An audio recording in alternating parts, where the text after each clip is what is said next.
Bonjour à tous. Donc, dans cette petite vidéo, nous allons voir ensemble comment créer des rapports financiers dans Odoo. Donc, il est important d'avoir l'application comptabilité pour le faire. Et afin de pouvoir en créer ou d'accéder aux rapports financiers, vous devez vous mettre en mode debug. Donc, il s'agit du mode développeur pour avoir accès donc au menu des rapports financiers. Donc, vous pouvez vous rendre dans l'application paramètres et ensuite aller dans activer le mode développeur.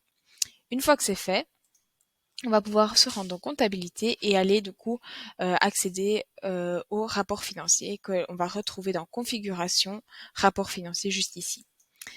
Ici, on voit déjà les rapports financiers qui sont créés par défaut dans Odoo. Donc, on va en prendre un et on va l'analyser ensemble. Donc, si on va sur le compte des résultats, on peut voir qu'il doit être basé sur une période de temps. Donc, quelle implication ça a de cocher cette petite case? En fait, ça va vous permettre de pouvoir faire des filtres sur les dates. Donc ici, on voit, on peut du coup faire des filtres sur les périodes qu'on désire.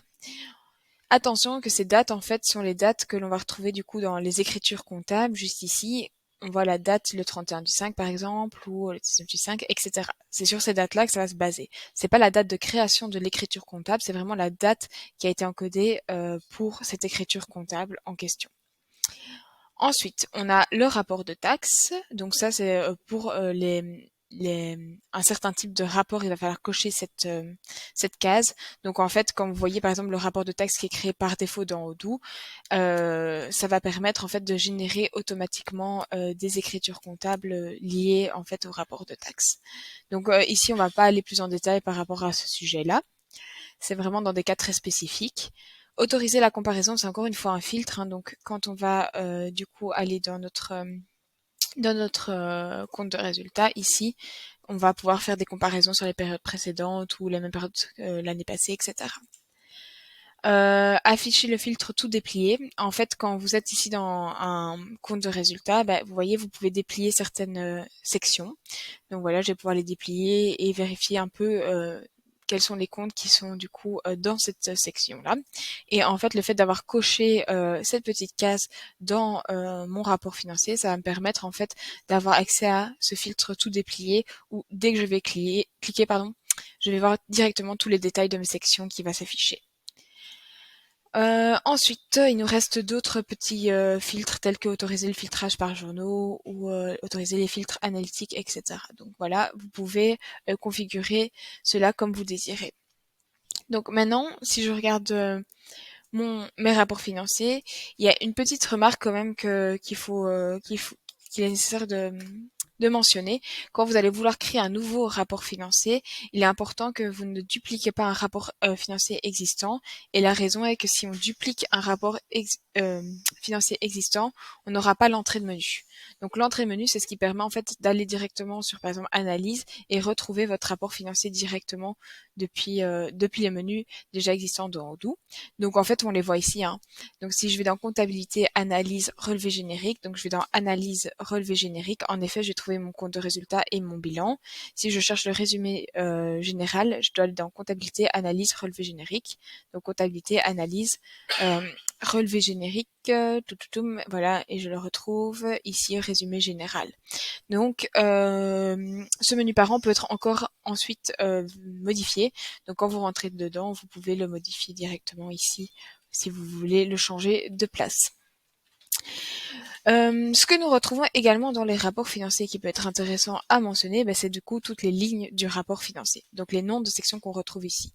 Donc par exemple dans mon compte de résultats, je retrouve ventes et prestations, coût des ventes et prestations, etc. Donc qu'est-ce que c'est? En fait, c'est le nom des sections que j'ai dans mon rapport au niveau 1. On voit ici niveau 1, niveau 1. Donc si je rentre dessus, en fait au niveau 1, j'ai les ventes et les prestations. Ensuite, j'ai le coût des ventes et prestations et j'ai les produits financiers, etc. Donc c'est vraiment une hiérarchie et ici, on est dans le niveau 1, donc le niveau vraiment supérieur. Ensuite, quand on va rentrer dans les lignes de rapport, on va retrouver en fait différentes autres sections qui vont du coup être dans le niveau 2. Donc c'est celle qu'on va retrouver juste ici. On est dans les ventes et prestations et puis on retrouve le chiffre d'affaires qui est au niveau 2. Donc on retrouve juste ici. Au sein d'un même niveau, on a différentes séquences. Donc vous voyez ici, on est par exemple au niveau 1, vente et prestations, c'est séquence 1. Si je reprends un autre cas qui est coût des ventes et prestations qui est aussi au niveau 1. Ici, on est dans la séquence 2. Donc, ça veut dire qu'en fait, on a d'abord les ventes et prestations et puis le coût des ventes et prestations. C'est bien ce qu'on voit dans notre rapport. On a d'abord ventes et prestations et puis on a coût des ventes et prestations. Donc, c'est vraiment l'ordre pour lequel notre section va apparaître au sein du rapport. Euh, Qu'est-ce qui est également important au sein des lignes, c'est le code. Donc ici, on voit bien qu'il y a un code attribué à une section, et ce code va être très important, on le verra plus tard, pour en fait les formules qui vont du coup le définir.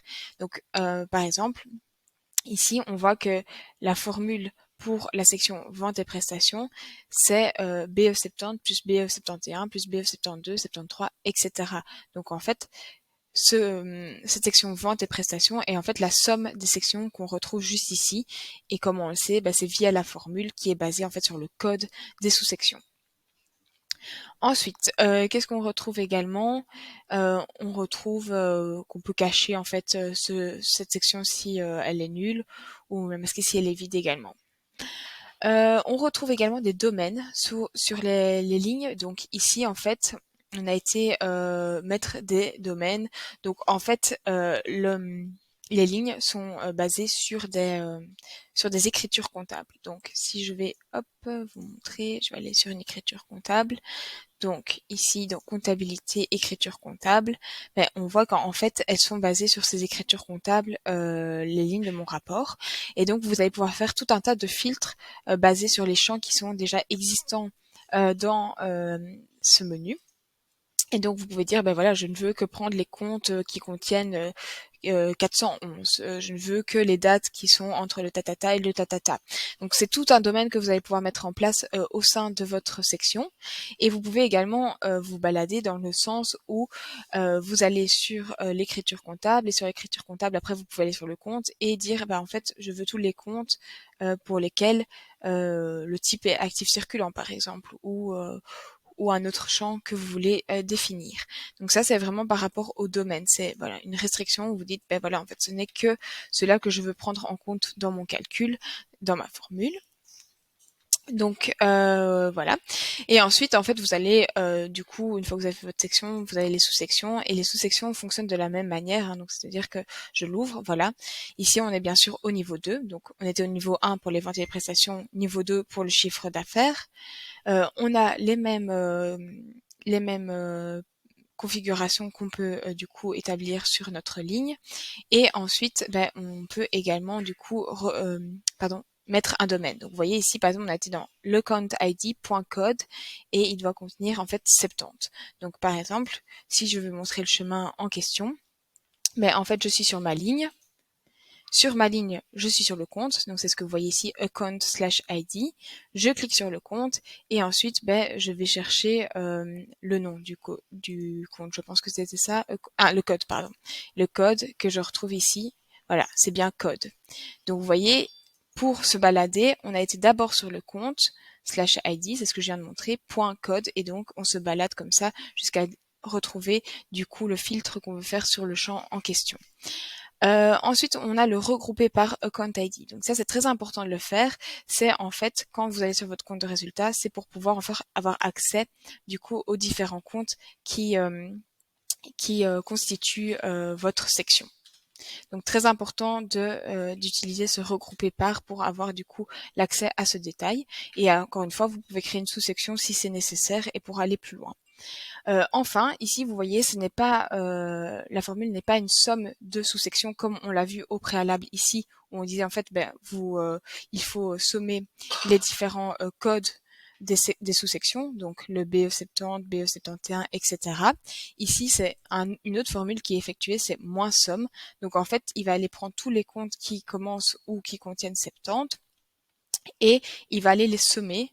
Et c'est ça qui va du coup constituer mon chiffre d'affaires. Alors, à savoir que ici on fait moins somme. Pourquoi? Parce que c'est un compte de crédit.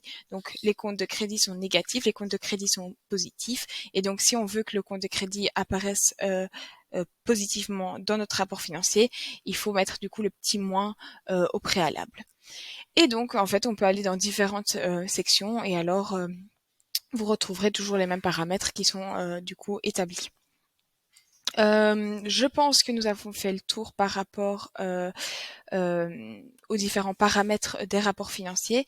À savoir ce qui est très important, c'est de tout d'abord commencer du coup par la dernière section pour du coup pouvoir faire les, euh, les formules par la suite. Donc voilà, n'hésitez pas s'il y a la moindre question. Bonne journée.